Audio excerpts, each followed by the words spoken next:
नगर। हमारी कहानी एक ऐसी लड़की से संबंधित है जो आज ही इस नगर में आई है।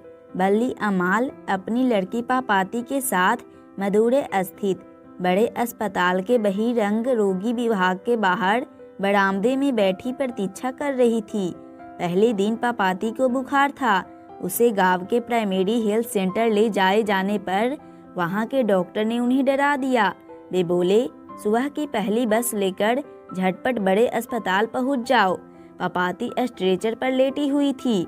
6 डॉक्टर उसे घेरे खड़े थी। पापाती लगभग 12 साल की थी। उसकी नाक दोनों ओर से छिदी हुई थी। नाक की लौंग में जड़े मामूली नगीने अस्पताल की रोशनी में चमक रहे थे। माथे पर विभूति का आड़ा तिलक लगा था। छाती तक चादर ओढ़ाई हुई थी। उसमें से बाहर निकले उसके हाथ दुबले पतले से लग रहे थे।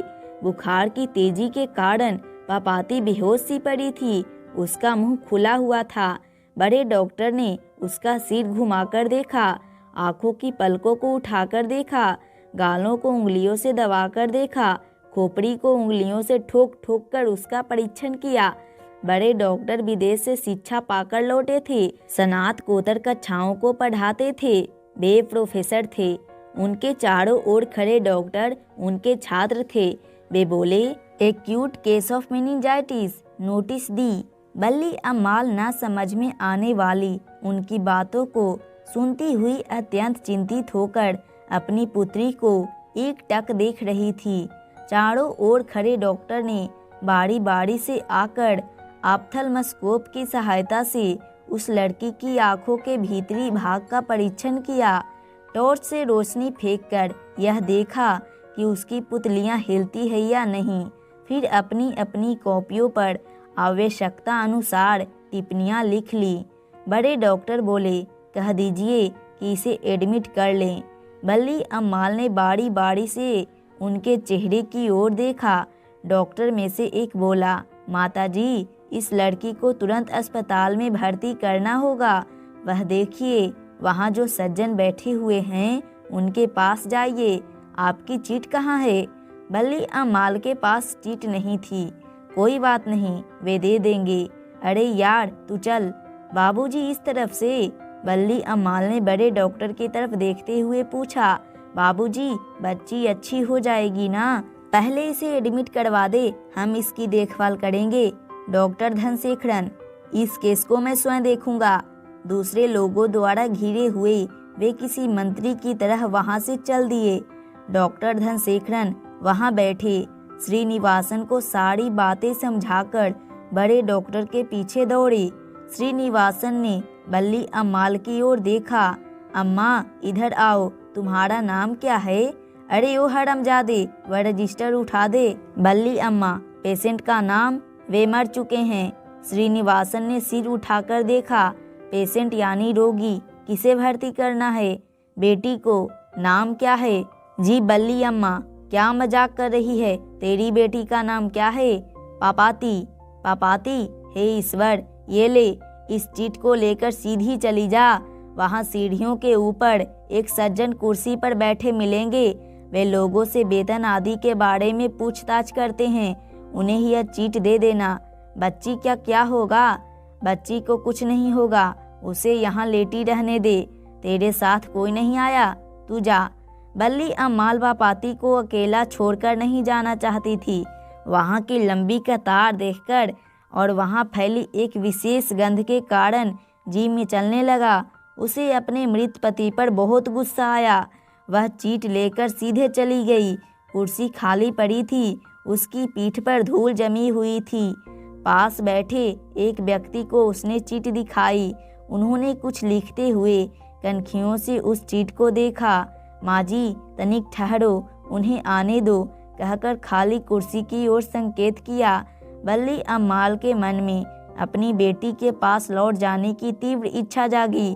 उस अनपढ़ स्त्री के हृदय में इस प्रश्न ने अत्यंत विशाल रूप ले लिया कि मैं यहाँ प्रतीक्षा करूं या बच्ची के पास लौट जाऊं। उसे यह पूछते हुए डर लग रहा था कि क्या उन्हें आने में बहुत देर लगेगी। वेतन के बारे में पूछताछ करने वाले ये सज्जन अपने भांजे को भर्ती करवाकर आराम से लौटे, आकर कुर्सी पर बैठे।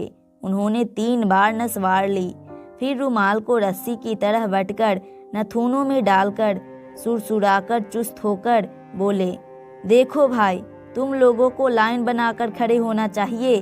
फतिंगों की तरह झुंड बनाकर चले आओगे तो कैसे काम चलेगा। 30 मिनट तक इंतजार करने के बाद बल्ली अम्माल के हाथ की चीट को जैसे किसी ने छीन सा लिया। इस चीट पर तो डॉक्टर साहब के दस्तखत ही नहीं है, जाकर डॉक्टर साहब के दस्तखत करवा ला। मुझे इसके लिए कहाँ जाना होगा? तू कहाँ से आई है? मुंडापटिट से। अच्छा, मुंडापटिट से, कहकर क्लर्क जोर से हंसे, फिर बोले, अपनी वह चीट मुझे दे दे। उसने दोबारा अपनी चीट उन्हें दी। उन्होंने उसे पलटकर देखा। तेरे पति का वेतन कितना है? वे मर चुके हैं। तेरा वेतन कितना है? वे मर चुके हैं। उसकी समझ में नहीं आया कि वह क्या करे। महीने में कितने रुपए कमाती है?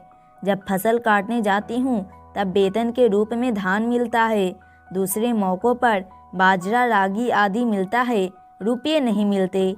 अच्छा, तेरा वेतन 1 महीने में 90 रुपये लिख लेता हूँ। घबरा मत, तुझसे पैसे नहीं लेंगे। ले, इस चीट को लेकर यहाँ से सीधे जाकर बाएं हाथ की तरफ मुड़ जा। दीवार पर तीर का निशान बना होगा, वहाँ से तू 48 नंबर वाले कमरे में चली जाना। बल्ली अम्माल ने उस चीट को दोनों हाथों में ले लिया।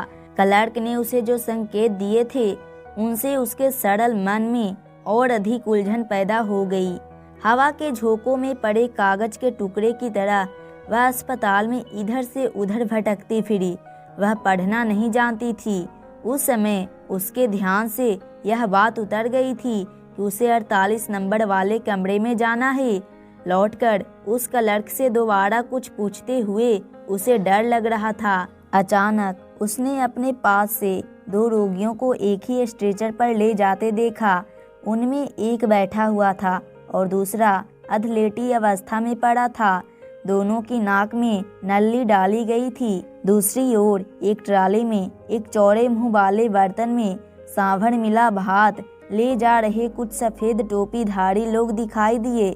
सभी प्रकार से सुसज्जित, सफेद कोटी पहने, स्टेथोस्कोप को माला की तरह गले में डाले कुछ डॉक्टरनियां सामने से निकली। पुलिस वाले, चाय कॉफी वाले, नर्स, सभी लोग सभी दिशाओं में आ जा रहे थे। वे लोग जल्दी में थे। उन्हें रोककर कुछ पूछते हुए उसे डर लग रहा था। उसकी समझ में नहीं आया कि वह उनसे क्या पूछे। किसी एक कमरे के सामने लोग भीड़ लगाए खड़े थे। वहाँ एक आदमी उसके हाथ की चीट की तरह पीले रंग की बहुत सारी चीटें जमा किए हुए था। उसने अपनी चीट उस आदमी को दे दी। उसने बिना देखे उसकी चीट लेकर रख ली। बाहर बेंच पर बैठे सभी अपनी बारी की प्रतीक्षा कर रहे थे। बल्ली अम्माल को पापाती की चिंता सताने लगी। लड़की वहाँ अकेली पड़ी थी। जिस आदमी ने चीट इकट्ठी की थी वह एक एक का नाम लेकर पुकार रहा था और उन्हें उसी क्रम में बैठाता जा रहा था। चीट पर पापाती का नाम पढ़कर वह बोला, इसे यहाँ क्यों लाई? मेरी समझ में नहीं आया कि मुझे कहाँ जाना है। कुछ सोचकर उसने उसके सामने से जाते एक व्यक्ति को रोककर कहा, अमलराज, माता जी को 48 नंबर का कमरा दिखा दे। बल्ली अम्माल से वह बोला, इस आदमी के पीछे पीछे चली जाओ, ये वहीं जा रहे हैं। उसे अमरराज के पीछे भाग भाग कर जाना पड़ा। वहाँ एक और बेंच पर दूसरे लोगों की भीड़ दिखाई दी। एक आदमी ने उसके हाथ की चीट ले ली। सुबह से भूखी होने के कारण और अस्पताल में फैली विशेष गंध के कारण बल्ली अम्माल का सिर चकराने लगा। आधे घंटे बाद उसका नाम पुकारा गया। वह कमरे के अंदर गई। आमने सामने 2 लोग बैठे पेंसिल से कुछ लिख रहे थे। उनमें से एक व्यक्ति ने उसकी चीट अपने हाथ में ली और उसे उलट पलट कर ध्यान से देखा। वही रंग रोगी विभाग से आई हो। वह उसके इस प्रश्न का उत्तर न दे सकी। चीट पर लिखा है कि रोगी को एडमिट किया जाए। इस समय जगह नहीं है। कल सुबह ठीक 7:30 बजे आ जाना, समझी? बाबूजी, कहाँ आना होगा? यहीं आना। सीधे यहीं आ जाना, समझी। उस कमरे से बाहर आते ही बल्ली अमाल को अपनी बेटी पापाती की बहुत चिंता सताने लगी, जिसे वह लगभग 1.5 घंटे से अकेला छोड़ आई थी। वह उसके पास लौटने का रास्ता नहीं पा सकी। अस्पताल के सभी कमरे एक जैसे थे। उसे लगा मानो एक ही आदमी घूम फिरकर अस्पताल के अलग अलग कमरों में बैठा हुआ है। एक वार्ड में अनेक रोगी लेटे हुए थे, जिनके हाथ पैरों को ऊंचा करके उन पर वजन बांधा गया था। एक कमरे में क्रम से लेटे छोटे छोटे बच्चे मुंह बना बनाकर रो रहे थे। मशीनों, रोगियों और डॉक्टरों की उस भीड़ में वह वापस लौटने का रास्ता ना पा सकी। उसने डॉक्टरनियों को पास बुलाकर उसकी जगह की पहचान बताई, जहाँ से वह चली थी। वह बोली, डॉक्टर बीबी। वहाँ बहुत से डॉक्टर लोग मिलकर बातचीत कर रहे थे। एक आदमी ने मुझसे मेरा वेतन पूछा था। उसने यह भी बताया कि मुझे इलाज के लिए पैसे नहीं देने पड़ेंगे। मैं अपनी लड़की को वहीं छोड़ आई हूँ। डॉक्टरनी द्वारा बताए गए रास्ते से वह लौटी। उस समय मुख्य द्वार पर ताला लगा हुआ था। उसका मामूली सा डर भीषण भय की भावना में परिणत हो गया। वह रोने लगी। उसे बरामदे के बीचों बीच खड़े रोता देख एक आदमी ने उसे किनारे पर खड़े होकर रोने को कहा। वहाँ के लोगों को उसका रोना शायद वहाँ फैली रोगाणुनाशक दवाइयों की गंध के सामने सहज स्वाभाविक लग रहा था। पापाती, पापाती, मैं तुझे कहाँ ढूंढूं? मैं अब कहाँ जाऊं? कहती हुई वह इधर उधर घूमती फिरी। तभी उसे एक तरफ बाहर जाने का रास्ता दिखाई दिया। अस्पताल से बाहर जाने का रास्ता उस दरवाजे से सिर्फ अंदर के लोगों को बाहर जाने दिया जा रहा था। उसे याद आया कि उसने यह दरवाज़ा पहले भी देखा था। वह बाहर गई। उसे याद आया कि वह यहाँ से थोड़ी दूर चलकर दूसरे दरवाजे से अस्पताल भीतर गई थी। वह उस ओर दौड़ी। दूसरे दरवाजे के पास पहुँचने पर उसे लकड़ी की बनी सीढ़ियों की याद आई। सामने उस सज्जन की कुर्सी खाली पड़ी थी, जिसने वेतन आदि के बारे में पूछा था। मुझे वहीं जाना है। वह दरवाज़ा बंद था। अंदर एक किनारे पर पापाती अब भी एक स्ट्रेचर पर आंखें मूंदे पड़ी दिखाई दी। बाबूजी, बाबूजी, जरा दरवाज़ा खोलिए, मेरी बेटी अंदर है। ठीक 3 बजे आना। इस समय सब कुछ क्लोज हो चुका है। वह 10 मिनट तक उस आदमी से मिन्नतें करती रही। उसकी भाषा बल्ली अम्माल की समझ में नहीं आई। किसी व्यक्ति से पैसे पाकर उन्हें चूमकर उसने उनके लिए दरवाज़ा खोला। उस रास्ते से वह झटपट अंदर भागी। अपनी बेटी को उठाकर छाती से लगाया और अकेले ही जाकर बेंच पर बैठकर खूब रोई। बड़े डॉक्टर एमडी के छात्रों की कक्षा समाप्त कर एक कप कॉफ़ी पीकर वार्ड की ओर चल दिए। उन्होंने सुबह मेनिंजाइटिस का केस जो देखा था वह उन्हें अच्छी तरह याद था। उन्होंने हाल ही में ब्रिटिश मेडिकल जर्नल में उस रोग की कुछ नई दवाइयाँ के बारे में पढ़ा था। मैंने आज सुबह मेनिंजाइटिस का एक केस एडमिट करने को कहा था। 12 साल की वह लड़की कहाँ है? डॉक्टर साहब, आज यहाँ कोई भी एडमिट नहीं हुआ। क्या एडमिट नहीं हुआ? मैंने उसे एडमिट करने का खास आदेश दिया था। धनशेखरन, क्या आपको याद है? याद है डॉक्टर साहब। पाल, आप जाकर पता करके आइए उस केस को इन लोगों ने कैसे मिस कर दिया। पाल सीधे नीचे गए और उन्होंने आमने सामने बैठे दोनों क्लर्कों से पूछताछ की। क्या करें बाबूजी, आप लोग एडमिट लिखकर चिट पकड़ा देते हैं। यहाँ वार्ड में खड़े होने की भी जगह नहीं है। स्वामी, बड़े डॉक्टर साहब पूछताछ कर रहे हैं। वे लोग उन्हें परिचित हैं। हो सकता है, मैं क्या जानूँ। 12 साल की कोई लड़की मेरे पास नहीं आई। हो सकता है उसके बदले कोई और आया हो।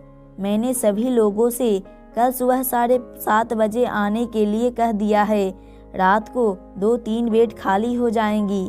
इमरजेंसी हो तो पहले बता देना चाहिए। हाँ, इस बात का संकेत भी दे देना चाहिए कि बड़े डॉक्टर उस केस में इंटरेस्टेड हैं। वे लोग उनके रिश्तेदार हैं। बल्ली अम्माल की समझ में नहीं आया कि वह अगले दिन सुबह 7:30 बजे तक क्या करे। अस्पताल के वातावरण ने उसे अत्यंत भयभीत कर दिया था। वह नहीं जान सकी कि उसे अपनी बेटी के पास रहने देंगे अथवा नहीं। क्षण भर के लिए वह कुछ सोचती रही, फिर उसने बेटी को उठाकर अपनी छाती से लगा लिया, उसके सिर को अपने कंधे से टिकाकर और हाथ पैरों को लटकता छोड़कर वह उसे लेकर अस्पताल से बाहर आई। पीले रंग की एक साइकिल रिक्शा पर सवार हुई। रिक्शे वाले से बस अड्डा चलने के लिए कहा। व्हाट नॉनसेंस, कल सुबह 7:30 बजे, तब तक वह लड़की मर जाएगी। डॉक्टर धनशेखरन, आप स्वयं ओपीडी में जाकर देखिए, वह वहीं होगी। इन दुष्टों के वार्ड में कोई बेड खाली नहीं है, तो क्या हमारे विभाग के वार्ड में एक बेड खाली है? उसे वह बेड दिलवा दीजिए, जल्दी कीजिए डॉक्टर साहब, उसे किसी के लिए रिजर्व करके रखा गया है। I don't care, I want that girl admit now, right now. बड़े डॉक्टर साहब आज तक इस तरह चिल्लाकर नहीं बोले थे, अतः डॉक्टर धनशेखर, पाल और हेड नर्स मिरांडा सभी घबराकर बल्ली अम्माल को खोजने ओपीडी की ओर दौड़े। इसे मामूली बुखार ही तो है, वापस मुना डिप्टी ले चलती हूँ, वहाँ के वैद्य जी को दिखा दूंगी, गांव के अस्पताल नहीं ले जाऊंगी। वहाँ के डॉक्टर साहब ने ही तो मुझे डराकर मदुरै जाने को कहा था। इसके माथे पर खड़िया मिट्टी का लेप लगा दूंगी, ओझा से झाड़ फूक करवा दूंगी, सब ठीक हो जाएगा। साइकिल रिक्शा बस अड्डे की ओर बढ़ता जा रहा था। बल्ली अम्माल ने मन्नत मानी, यदि पापाती ठीक हो जाएगी तो वैदीश्वरन जी के मंदिर जाकर दोनों हाथों में रेजगारी भरकर भगवान को भेंट चढ़ाऊंगी। दोस्तों, इस कहानी के लेखक सुजाता हैं। इनका जन्म 3 मई 1935 ईस्वी में चेन्नई तमिलनाडु में हुआ था। और अगर आपको वीडियो अच्छा लगा हो तो लाइक कर दीजिएगा और चैनल को भी सब्सक्राइब कर लीजिएगा, क्योंकि अभी और भी ऐसे वीडियोस आने वाले हैं जो आपको स्टडी में हेल्प करेंगे। Thanks for